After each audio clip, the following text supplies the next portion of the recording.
let's get going. Happy Earth Day, everyone, and welcome.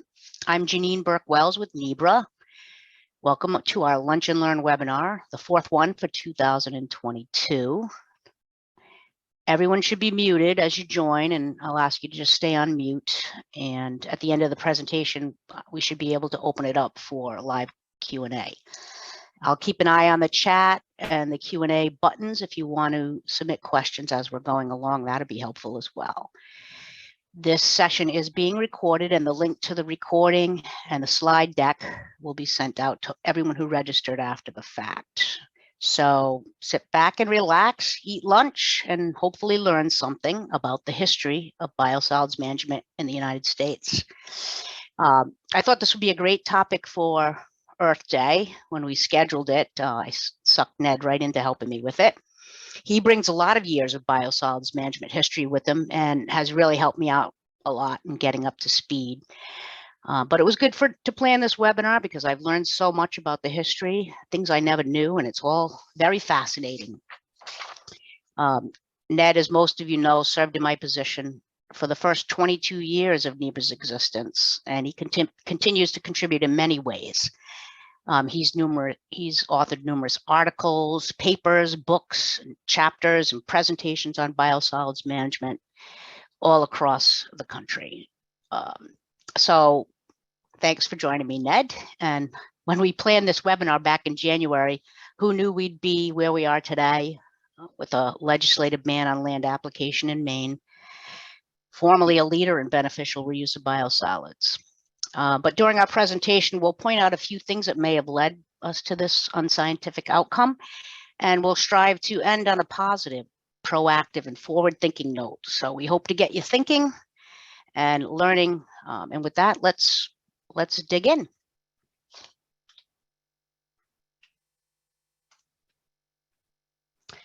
All right, so here's what we're going to go over today. 50 years of history since the Clean Water Act. 1972, the history of Part 506, including the challenges and controversies from the initial rule. Some history about NEBRA. We'll be 25 years old in 2022. And our thoughts on what Part 503 and biosolids management might look like in the future. So I'll start off with some of this history, and then Ned's going to jump in on research. But the 1972 Clean Water Act establishes a major program here, and it directs EPA to do a lot of work. This law is responsible for getting wastewater solids out of the waterways, so major contribution to clean water. But there was a growing need for regulations specific to solids management and disposal. In 1977, the Clean Water Act was amended again, and Section 405D was added, which directs EPA to develop regulations, interestingly, for the use and disposal of sewage sludge on land as well as in water. So back in 1977, we were disposing of these materials in water. Ocean disposal was a pretty common practice. And if you have some time, you should go check out this ArcGIS story map about New York City's ocean disposal program that started in the 20s.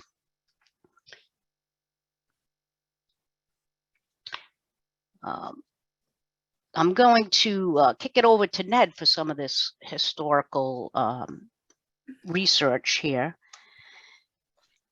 So yeah, I think it's important to recognize, and I'll be emphasizing that management of biosolids, management of sewage sludge is something that's been under development for centuries, really. The sewage farms outside of London, England, were kind of well known, are somewhat famous, dating back to the late 1800s. The idea being that if you discharge wastewater, you're going to into a river or wherever, you're going to end up with some solids accumulating somewhere, and then those have to be moved on somehow.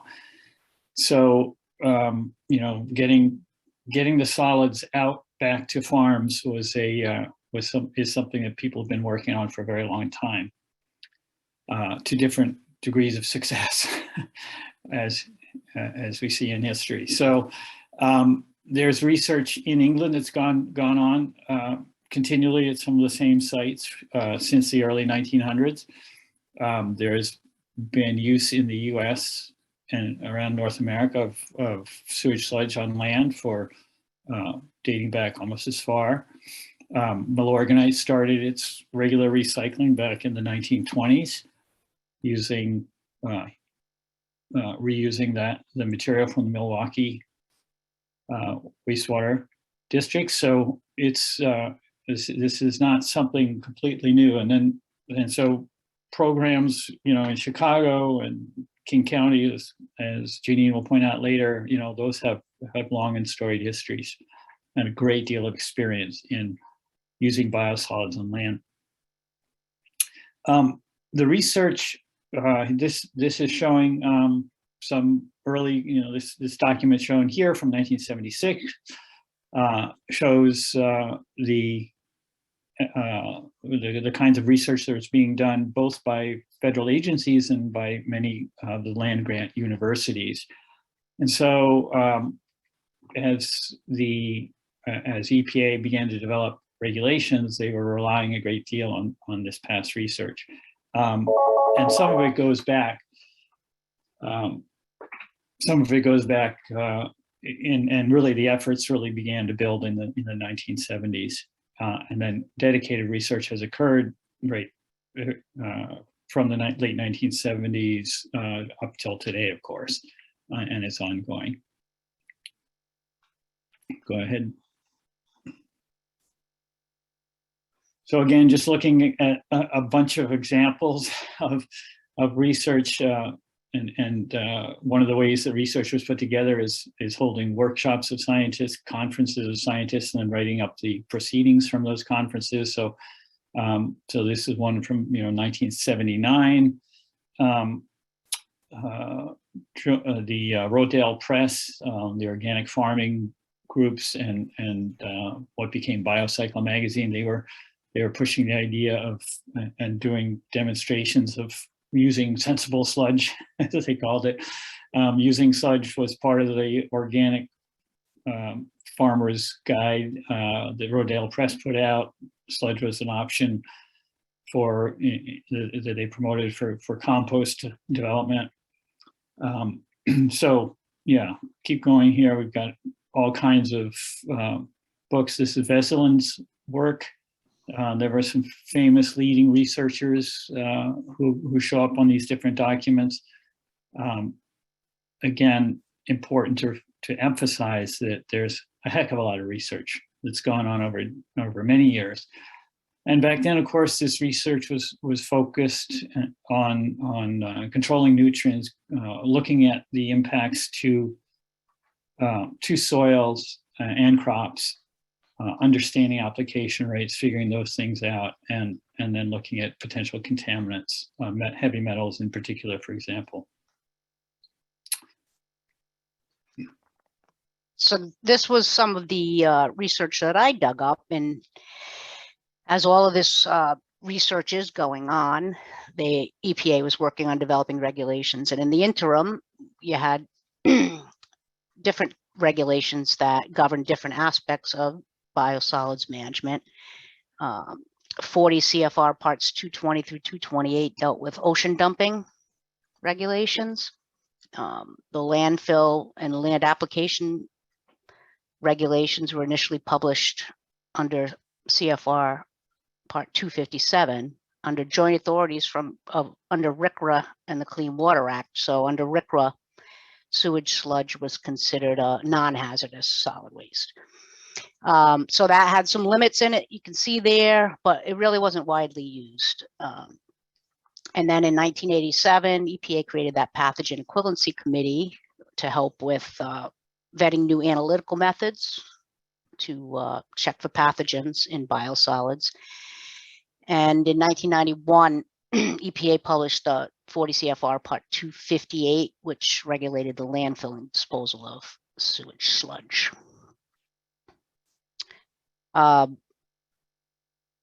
some other, the Clean Water Act amendments in 1987, this was the significant boost in the arm for biosolids management. It added another section to 405, that's D2D, that added the biosolids management program that we know today. You can see it required EPA to establish numeric limits and management practices to protect public health and the environment from the reasonably anticipated adverse effects of chemical and microbial pollutants. It also required EPA to do regular reviews and updates and continue to try and identify pollutants of concern. So EPA has a lot more work to do at this point following the 1987 Clean Water Act amendments. I'm going to let Ned speak to this subsequent to the 1987 amendments, what EPA went to work doing and some of that background. Yeah, so when EPA first came out with a proposed sewage sludge regulation, that they were very strict. They were based on research that was focused, for example, on pot studies, which tend to show leaching or impacts much more than are shown in the field. So there were a whole variety of different aspects of the proposed regulation that were going to make it very challenging for any biosolids use to happen. And it was based on some of these kinds of erroneous assumptions and risk and limited risk assessment work. So there were a lot of communities that, like King County, for example, Seattle, that had developed extensive biosolids utilization programs and were relying on it, had very good data supported by research scientists at University of Washington and elsewhere, and Washington State University, for example. And so they really pushed back, and the USDA had this group of scientists, which continues today, a funded group of research scientists working on utilization of residuals, including biosolids or sewage sludge at the time. They had extensive research experience and knowledge, and they really sort of weighed in and got EPA to reconsider.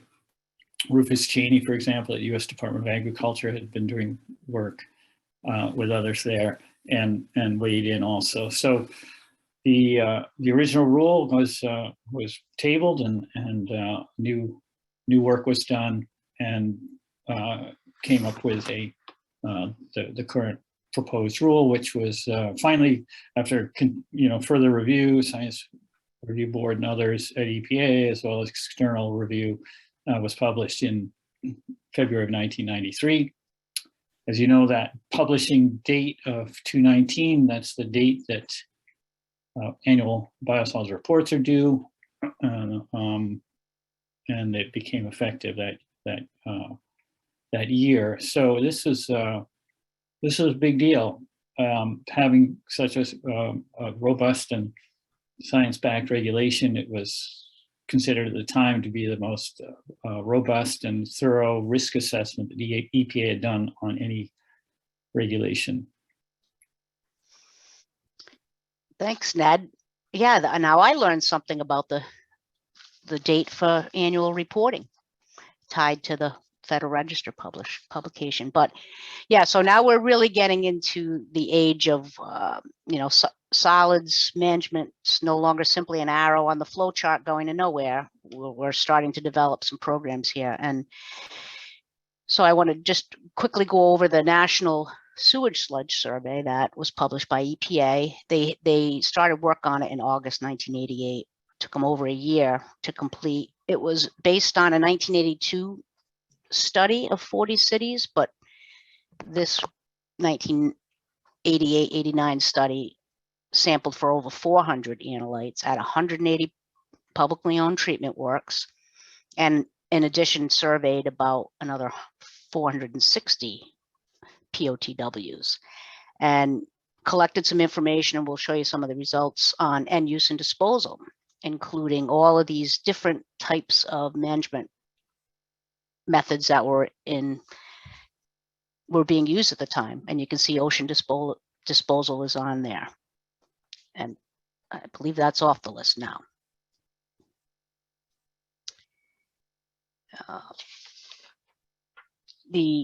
So part 503 becomes basically the original resource recovery program.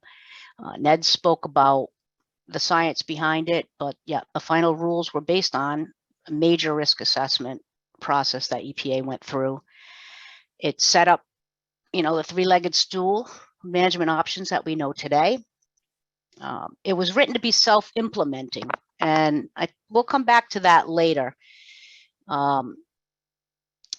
That was true. It was self-implementing, but I think that came back to haunt us. It has stood the test of time. Various challenges with dioxins, PCBs, and other pollutants that were of concern.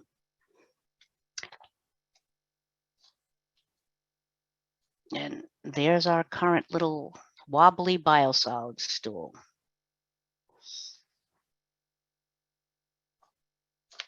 So 503 rules were set up basically to allow local communities to decide what to do with their wastewater biosolids. Had 7 basic requirements, including numeric pollutant limits and pathogen control requirements, extensive reporting and monitoring. And EPA did a lot of work to try and educate POTW managers on how to comply with these new rules. Here's the EPA review process in a nutshell on this graphic. It was set up by the Clean Water Act, and EPA is required to conduct biannual reviews, pollutant screenings, and you can see the flow chart there for determining whether further risk assessment is required. I'm going to punt to Ned again to talk about some historic research and great programs from the 90s. So again, the 503s, built on some long-term programs, and they then triggered further research, ongoing research. And one of the things that happened was in the that W170 became W1170, et cetera, et cetera. Now it's at W4170. This is the USDA research group of land-grant university and other scientists across the country. And they began essentially having every 10-year, every decade conferences to summarize all the current level of knowledge and understanding related to land application of residuals, including biosolids, mostly focused on biosolids. So there began to be major conference proceedings from those that summarize the state of the knowledge. And people like William Soper at Pennsylvania State University was doing reclamation work in Pennsylvania that was phenomenal, publishing information on it. One of the cool things they were doing in those sites was to not only land apply and understand, large quantities to reclaim old mine sites, and demonstrate that they could kickstart the regeneration of ecosystems within a matter of years by putting down a heavy layer of engineered topsoil with biosolids, and create habitats that were native, and then they'd go back in after a year or two and capture the animals living on it, and test the grasses for heavy metals and things like that. Test the animals, their health and the heavy metal accumulation, if any, and such. So basically doing some sort of bioassay work and publishing that. Very neat. Very excellent work by Soper and all. And the after very soon after 503 was passed, the EPA arranged for the National Academy of Sciences to do a National Research Council review. So National Academy of Sciences convenes national research councils for various topics and brings together expert scientists to review the regulation. In the 1996 summary, the focus of that review was sort of looking at food, the quality of food crops, and the use of reclaimed water and sludge on food crop production, and essentially, supported the regulation, found it to be protective, and so that was the first review. The publications that the EPA began putting out, related to the 503 include, and they had done some of these publications before, but now there are updates in the process design manuals and this little booklet on biosolids recycling. So again, further support guidance that EPA was putting out, and Water Environment Federation was, or the predecessor to it was, or the other name it had before, was putting out publications as well. So there was growing information available to on Part 503 in biosolids management. Then in the 90s is when the term biosolids came in. Water Environment Federation held an effort to come up with a new name to replace this use of sewage sludge. Sewage sludge is what's defined in Part 503 technically, but the term biosolids was already beginning to be in use then. So in the 90s and into the later 90s, that was the term that became used by EPA and others in the field more and more. And the first real report that EPA put out to sort of assess the use and disposal in the United States is this one shown here. And that was in the late 90s, 1998, and was based on estimates, really. The generation tonnages were based on wastewater flow and not as much direct measurement. So, but it came up, this is most thorough report on biosolids use and disposal, in the 20th century in the US, essentially, at the very end of the decade. So a second National Research Council review was convened and then published in 2002. This was driven by there being sort of ongoing in the 90s and early 2000s, ongoing public upset and environmental group challenges to the concept of biosolids recycling.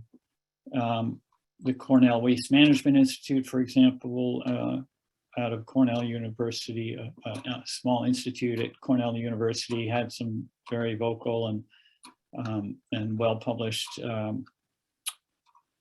one or two scientists and then advocates who were questioning land application and putting out some good challenging questions. So EPA decided to ask for another National Academy review, and this was the second one, as they said, published in 2002. And this is sort of the famous statement from it: there's no documented scientific evidence that the Part 503 rule has failed to protect public health. However, additional scientific work is needed to reduce persistent uncertainty about the potential for adverse human health effects from exposure to biosolids. So, it's kind of a big caveat. And in response to this, US EPA, the biosolids program there came up with 14 responses, 14 areas that they promised to address, and did so over the next 5 years or so. And so it further strengthened the program and there. But after that, EPA began to pull back funding. They were considering the program to be somewhat mature at that point, sort of in the, 503 was 10 years old. It's a self-implementing rule. A lot of states had imposed additional regulations over the years. Many had adopted 503 and then added additional requirements. So state regulations were more robust in a lot of places. And EPA shifted its focus to other things and defunded or began to, let the 503 program lag. And that was upsetting to many in the biosolids field, because having strong EPA leadership and regulation was considered important. But that's the way it went. And back to you, Janine. No, I'm going to stick with you, Ned, for this history. Oh, yeah, all right, okay. So need for NEBRA. Well, for NEBRA, back in the mid-90s, there was a lot of upset going on in parts of New England, New Hampshire in particular. After 503 was created, there was kind of a famous phrase, 503 is enough for me, or something like that. Or and that proved not to necessarily be true, but New Hampshire decided to sort of stop regulating at the state level since 503 had taken over.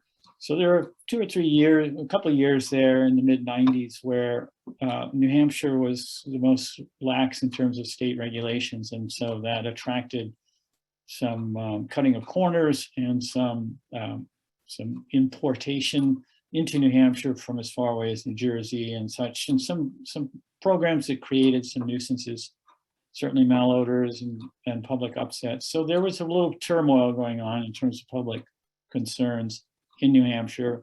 And in 1996, New Hampshire reversed course and imposed some emergency regulations, and then those became the basis for the ongoing regulations that have been in place since then. So that led to, that upset kind of led to NEBRA's formation, a drive amongst the New England states to try to address public concerns, have more robust advocacy and attention to addressing when issues came up. And working with NEWIA and the NEWIA Residuals Committee, it was agreed to the separate organizations would be good. And that's what NEBRA was. So it was also based on the concept of the Northwest Biosolids Management Association, which had been formed in 1987 and had been successful in the Northwest. So this NEBRA and MABA were both created in late 1997, and these photos are showing. I think that's Andrew Carpenter on the left.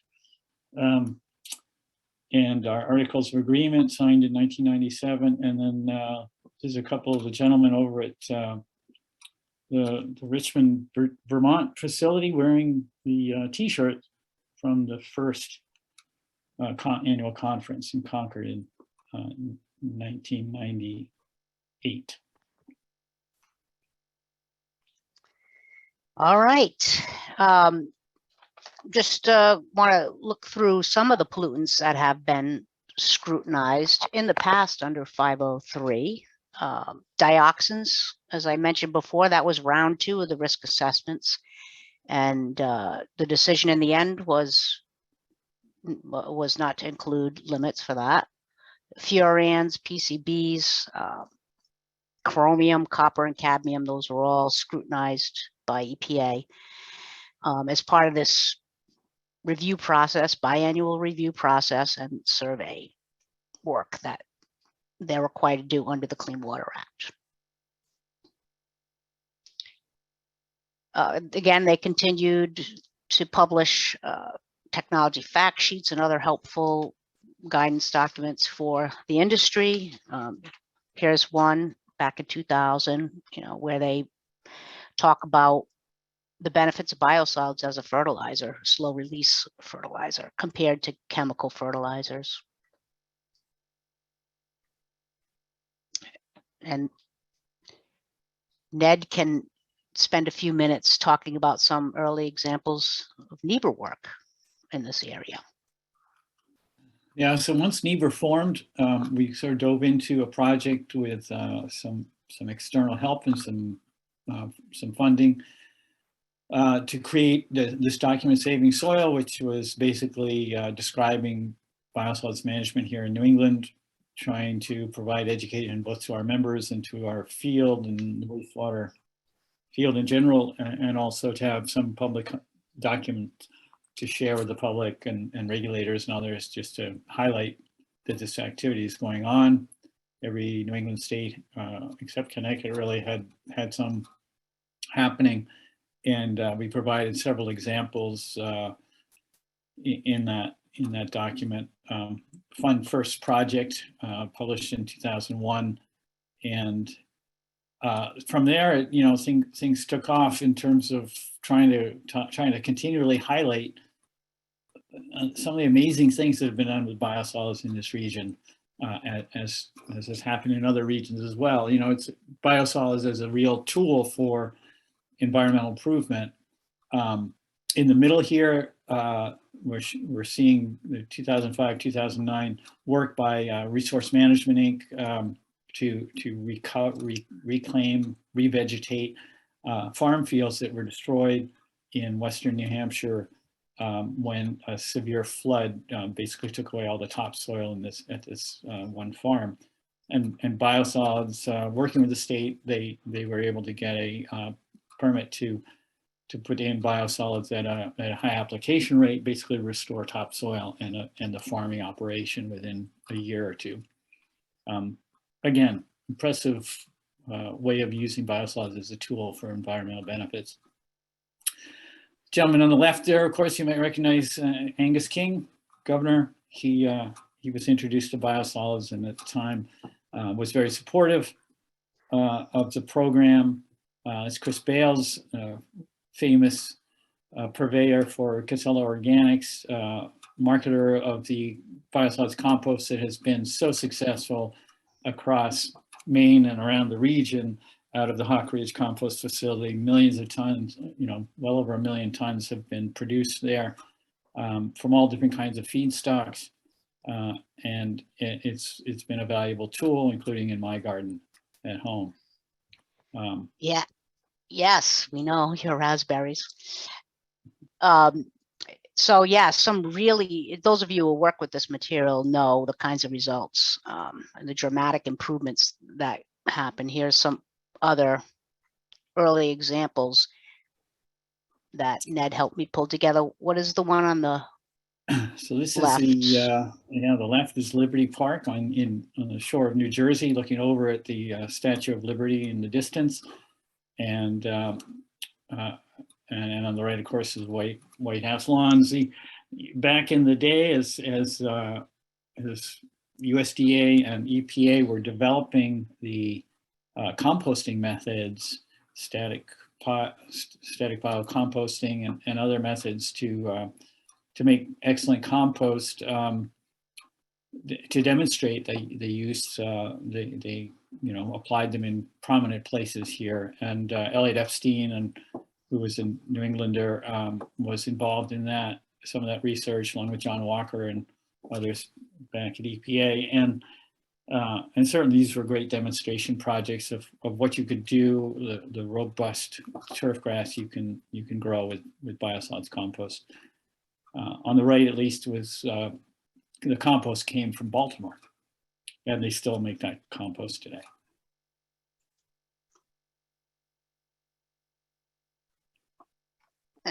And this is another terrific success story, which is just about as old as the Clean Water Act, and based in a lot of scientific research. A lot of the practitioners and the researchers work together a lot, and under Northwest Biosolids Association, did some great stuff over the years. So yeah, you look at this guy in the middle here, Chuck Henry at University of Seattle, University of Washington, did some leading work on forestry applications of biosolids. And here they developed these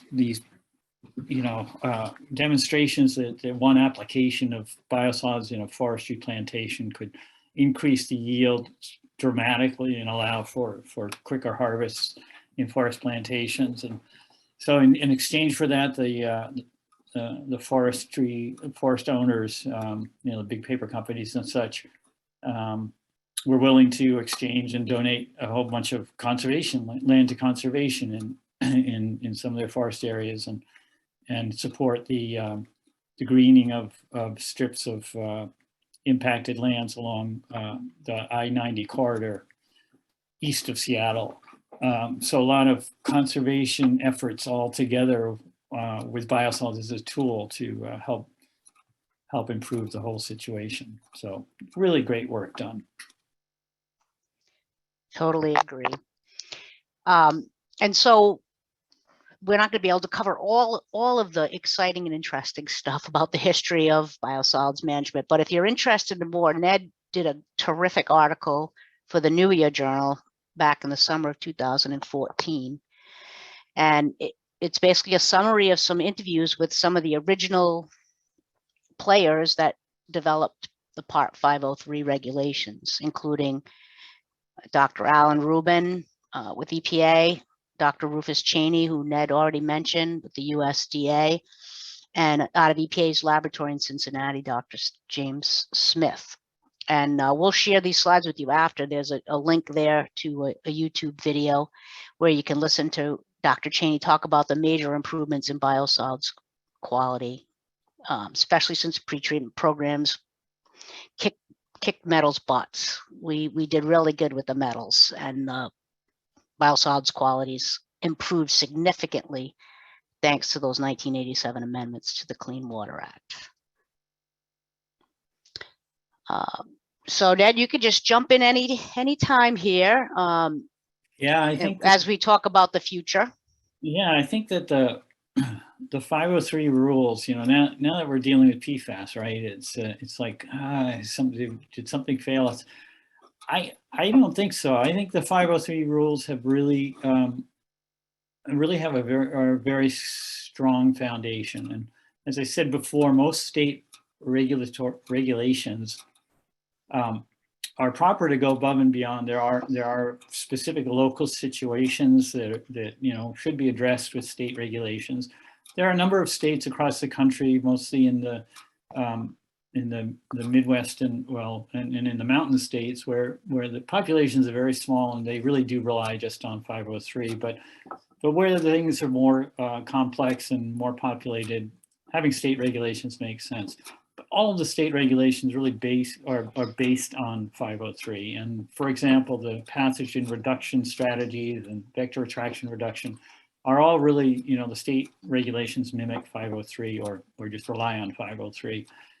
So much was figured out and pulled together into 503 that serves as a great basis.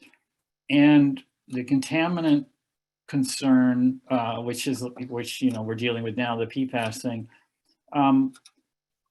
perhaps the most robust and important aspect of 503 is the concept of agronomic rate application. So if you're only applying biosolids in accordance with nutrient application needs of a crop, which is the standard. I mean, it's not required in every situation. For example, as Class A materials, but most of the programs across the country follow nutrient-based application rates.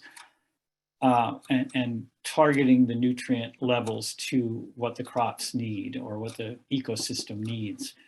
And when you do that, nutrients appear in biosolids in the percents. So nitrogen is in 2 to 6 or 8%. And if you're controlling the amount of nitrogen, which is highly leachable, then you're protecting groundwater against nitrate impacts or nutrient impacts.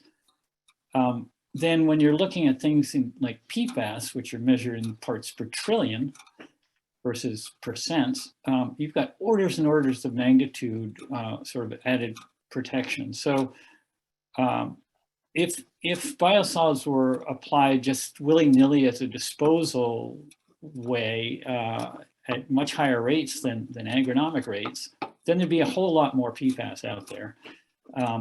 And other trace contaminants. But because of the agronomic rate application requirement, biosolids have been used in a strategic way it means the PFAS essentially that have been conveyed in biosolids have actually been distributed farther and wider, and has been dispersed more into more different places, but at lower concentrations. So in a way, maybe that's for something that is so widespread in use and is now being found to be of some concern, it's probably just as well to have that PFAS more widely distributed in a way and diluted where it's not impacting groundwater at levels that people think are of concern. So interesting, thought anyway to yeah, and you raised the other big contribution from the USDA research group in that peer review process on the original 503s was this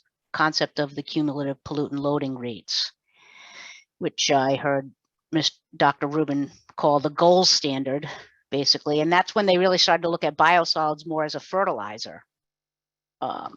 It really kind of changed the whole way they were looking at managing these materials.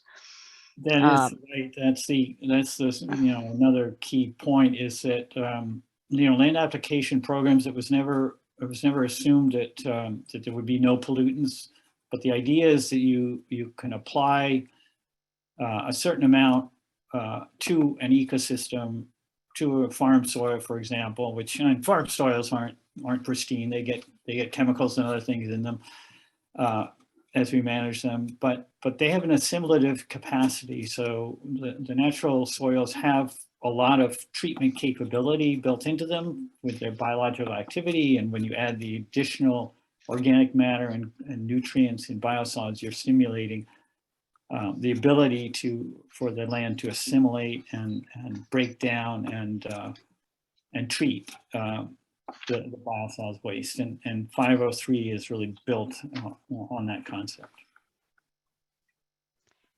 And this may be the last slide, I think, but we sort of put together some thoughts on the future of what biosolids management will look like, and certainly we need more options.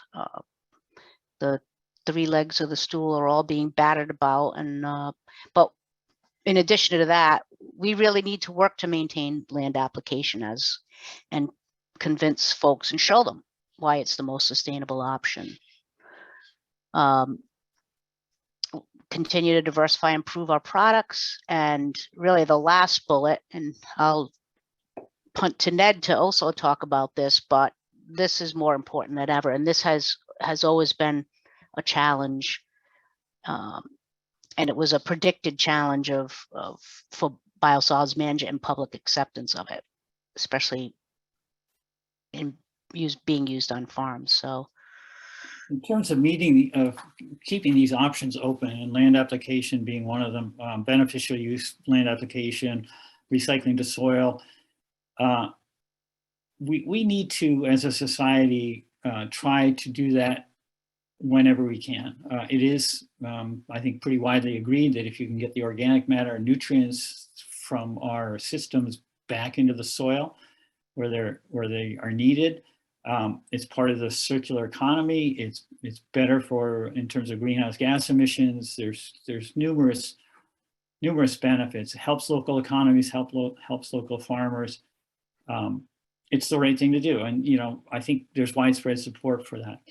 Obviously, it has to be done with paying attention to potential and offsetting the concerns for potential contaminants and all that. So a key point is that we don't have to recycle absolutely every sewage sludge out there. Some are not being recycled now because they're not appropriate for it, because they don't meet the requirements of 503 or state regulations, and that's appropriate. That's good.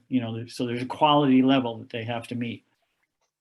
The way you can meet that is with industrial pretreatment, source control, and things like that. So but banning, as Maine is doing, banning the practice is just shooting ourselves in the foot. It's not an appropriate policy. It's overly restrictive. There are biosolids out there. There are biosolids in Maine that are appropriately recycled and are safe, can certainly safely be recycled. So it's something it's something we need to try to encourage people not to follow the main example.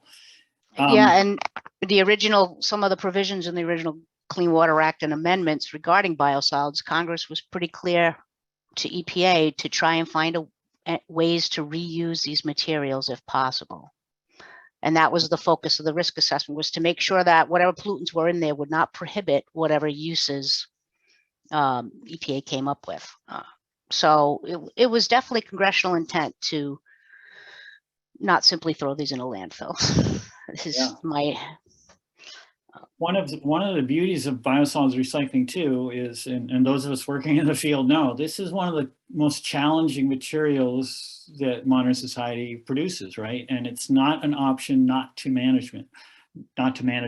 I would not be working in this field and working with biosolids if it was some widget that somebody dreamed up and we're just trying to sell it to everybody, you know, for profit, right? I wouldn't be that interested in it. But this is something that has to be managed, and we as a society need to figure out how to manage it well. And by just punting and throwing it in a landfill, as Maine is doing now, or just even, you know, in some instances throwing it in an incinerator, it doesn't get scrutiny when we do that. When we just dispose of it, nobody's testing it. Nobody's good point. And so what incentive do we have to do source control, or to look upstream and consider, you know, what is it we are using in society that really we shouldn't be using, because it can't be assimilated in the environment. So PFAS is an excellent example. It's like, okay, maybe this group of chemicals we've been using for 50 or 60 years is really not appropriate for use, because there is no way when it comes to where it goes in the environment. So we need to continue to scrutinize biosolids, and we learn from that, and then we improve. And so recycling is a way to encourage that continual effort. Yep, and it's not easy, and it's not the cheapest, but it's the best. Let's go to some questions. We thank you. There are many of you here. That's right. Been doing it for many, many years, and well done. Well done. It's a really tough job. We know it. Yep. And, appreciate all your work over the many years as you've made it happen. It's a really important function. So give yourself a pat on the back. Yes. Here's a couple questions, Ned. Do any states have pollutant limits in the soil that must be met at a biosolids land application site? You mean above and beyond 503? Yeah, so there 503 does set up a tracking system for cumulative pollutant loading, but really since pretty early on in 503, most people are not tracking the cumulative pollutant loading, because the regulation only requires tracking it if you don't meet the higher quality standard. Most biosolids for many years have met the higher quality standard, and you don't need to track metals. And basically the idea is that when it comes to the heavy metals, you're not adding enough to appreciably increase soil levels. So where states do have, as I think the questioner notes, states do have soil cleanup standards for like hazardous waste sites or such, and those cleanup standards are often used somewhat informally in a few states, you know, in a more formal way, to evaluate you know, the levels of metals and other contaminants in soils. But generally there's not any specific pollutant limits designated in the biosolids regulatory programs. Repercussions of the Maine ban so far, well, it's pretty early on at this point, but the concern is, and I think all of us in our field are really wanting to make the point that we hope other states will not follow Maine's lead. We believe that Maine rushed to judgment sort of early on, really back from early on in 2019, and right on through with very strict regulatory schemes for PFAS. it, like Massachusetts, well, I would say Maine has the most stringent regulations that I know of in the world for PFAS, both drinking, when you combine the drinking water and then the biosolids and other regulatory structures. Maybe that will prove necessary, you know, in other places. But boy, if that's the case, we as society are going to be spending a heck of a lot of money for PFAS work. In the meantime, you know, what most states do and what, you know, EPA would do is to have, is to set goals and, you know, have low drinking water, protect drinking water in particular.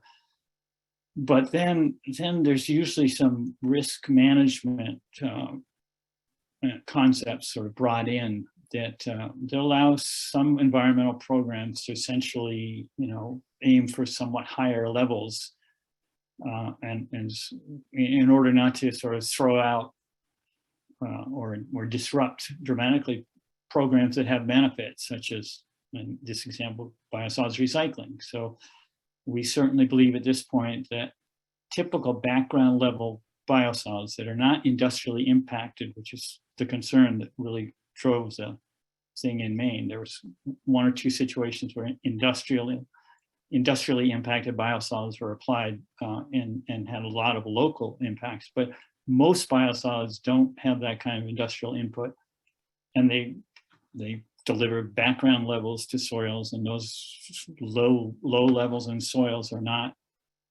having the impacts on waters that we consider and people consider that concerning. So that kind of program should probably at least continue for a while we address the more highly contaminated situations and we learn more and research goes on.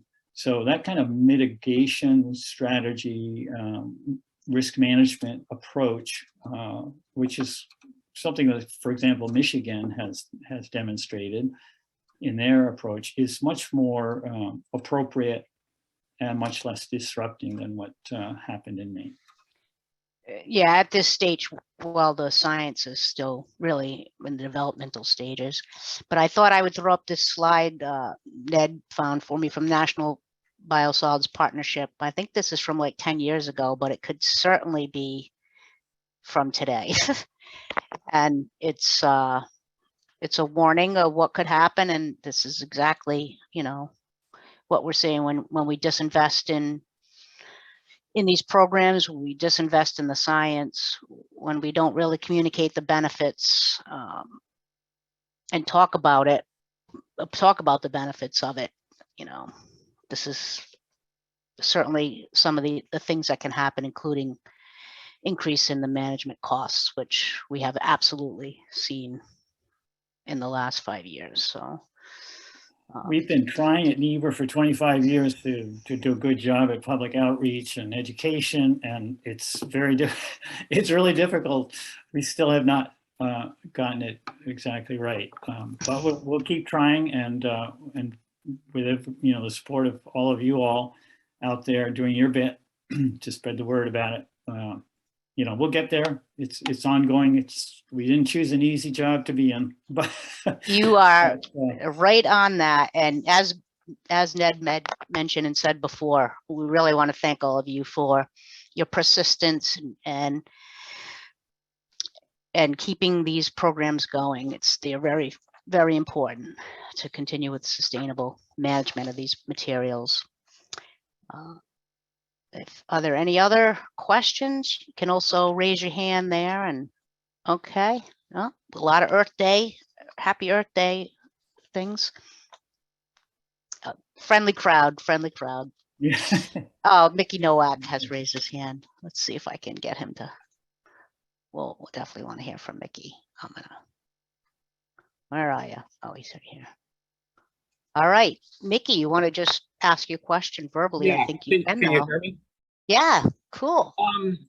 So I see in many articles, you know, PFAS articles concerning land application, where they quote the drinking water limit of 20 parts per trillion is like the baseline.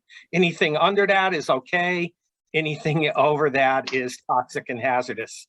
And I was wondering if you could just speak to that, because you see that all the time now. Yeah, it's an inappropriate comparison just right off the bat, but How do you rebut that though? Well, I think the only thing we can say, I always sort of preface things when talking about PFAS, that when we're talking about drinking water or waters, and drinking water is where the standards matter, we're talking about parts per trillion. A part per trillion is 1 second in 31,700 years. So just to demonstrate that, I'm going to clap my hands, and then we'll wait 31,700 years for the second time I'll clap my hand. Right? It's an unbelievably small amount. And when we're talking about soils and the levels in biosolids and soils and such, we're talking about parts per billion, which is 1 second in 31.7 years. So these are very small amounts, and we just have to try to explain that this is the way it is, and you can't compare the levels in soils to the levels in drinking water.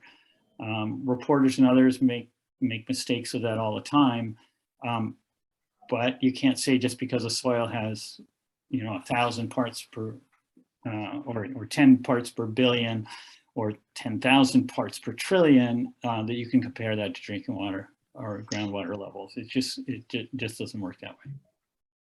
But it's important to push back on that and point out when those types of comparisons are being made, they're not appropriate. Just got to keep with the messaging, the consistent messaging, I think.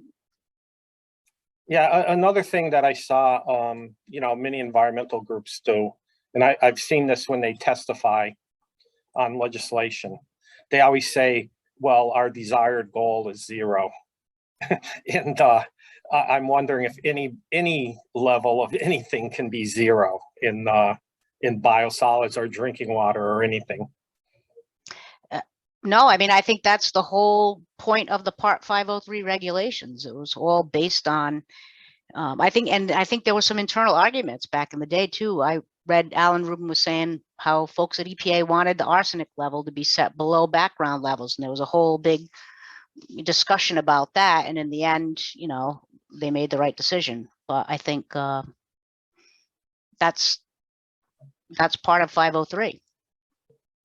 Yeah, the risk assessment of 503 sort of took into account that concept that there is no absolute 0.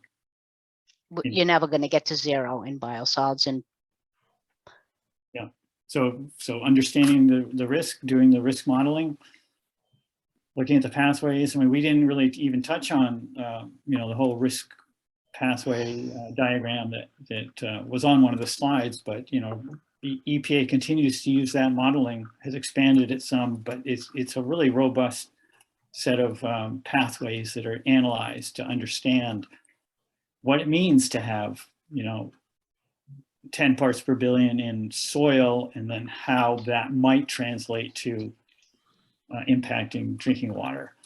But you have to go through all these steps of what the pathway is from it getting from that soil in parts per billion down to parts per trillion in groundwater or drinking water, and it's those pathways that count, and that's why you can't really compare what's the 10 parts per billion in soil versus 20 parts per trillion in drinking water. And EPA is initiating that risk assessment for PFAS now. Better late than never, but we need to hurry it up. Okay, see you later. All right, Mickey, thanks for the questions. I don't see any others. You're raising your hand again, Mickey? No, I thought I lowered it. All right. All right. There we go. No, thanks for participating. We really appreciate that. But I'm going to wish you all a happy Earth Day. And I just want to mention the next session that we have in May is we'll hear from John Ross, Brown and Caldwell, about the WRF project, studying the fate of PFAS through sewer sludge incinerators. So that may be of interest. But check out our events page for more information. We have these lunch and learns scheduled throughout the year. And I'm always looking for suggestions on things you'd like to lunch and learn about. So outreach me if you have an idea. I'd be happy to make that happen. And with that, I will wish you all a happy Earth Day. Thank you, Ned, for making the Earth a better place, and all of you as well. Take care. Yeah, thanks everybody for your work. Bye. Bye.